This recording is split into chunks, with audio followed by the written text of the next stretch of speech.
que por medio de la presente curso hacemos del conocimiento a la opinión pública hechos que puedan ser constitutivos de causas de nulidad de la elección a presidente municipal en el municipio de Puerto Vallarta, Jalisco. Objetamos a los funcionarios de casilla que de última hora, sin nombramiento, fungieron y dieron fe de la elección que debió realizarse entre las 8 y las 18 horas del día 7 de junio del 2015 y que sin embargo tuvo retraso en casilla hasta las 10:30. Estaban pendientes 130 casillas equivalentes al 42% total, toda vez que 309 son del 100% y solamente estaban instaladas 179. En todas y cada una de las casillas mencionadas en el hecho anterior se incumplió el procedimiento del artículo 274 de la Ley General de Instituciones y Procedimientos Electorales.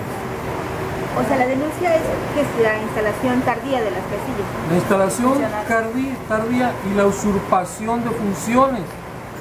Aunque la ley lo prevé, dice que la ley lo prevé que te agarre la primera persona que está en la fila.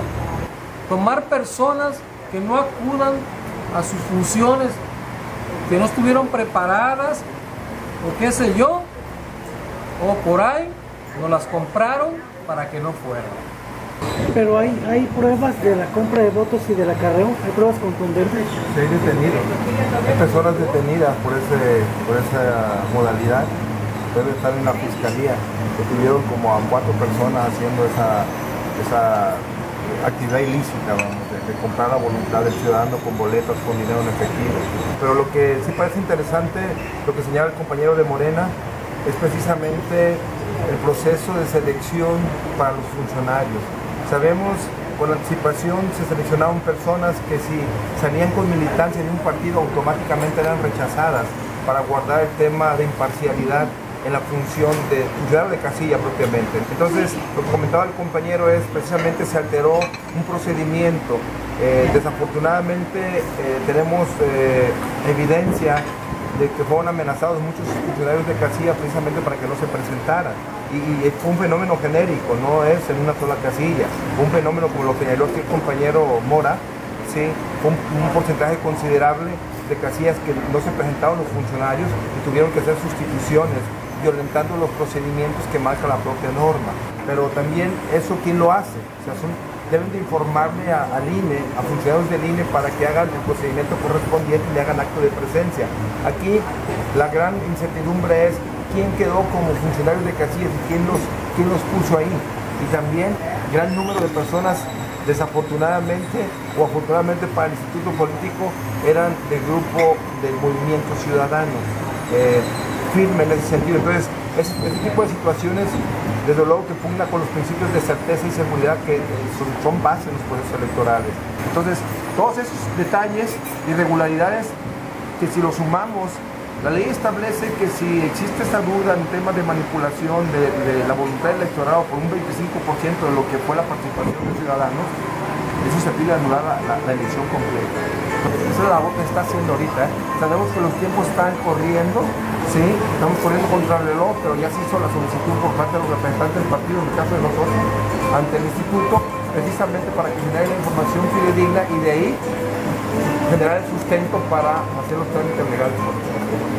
Estamos analizando, a raíz de que me habló aquí Mora y hablamos con otras personas, candidatos también, cruzando información, sí, nos iba a ver. Entonces es mucho trabajo que hacer. Si vamos a hacer una cuestión, vamos a hacer un frente común. ¿Por qué?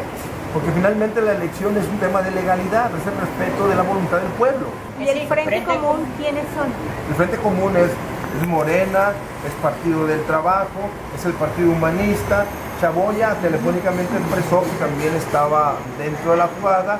Paco tuvo aquí una emergencia, pero dijo que iba a estar presente, se cansaba de llegar, estaba aquí. Existe la duda si ha habido una parcialidad por parte del INE en atender esta problemática. Les voy a decir por qué. En plena jornada electoral, la fase crítica de las jornadas es desde la instalación y 2 horas después, que cuando está acomodando todo el mundo, ¿no? ¿Qué sucedió? El IPC el Consejo Distrital y el Municipal se fueron de receso en la hora más crítica, señores. ¿Qué les indica esto? Cómo en la hora que más te necesitamos, que estemos al pendiente de qué está sucediendo, solicitamos un receso de 2 horas. ¿Qué les indica esto a ustedes? Muchas cosas. ¿Cómo me voy a ir de receso en la fase más crítica, que es la instalación? Porque efectivamente fue lo que tuvimos. De 8 a 10, ¿qué sucedió? No se podían instalar, que no llegaban los funcionarios, que qué vamos a hacer. Que entonces, ese relajo se dio en ese inter. ¿Qué irregularidades manifiestas tuvimos ahí? Los CAEs, que son los capacitadores, estaban dirigiendo la orquesta. ¿Quién es la máxima autoridad en una casilla? El presidente.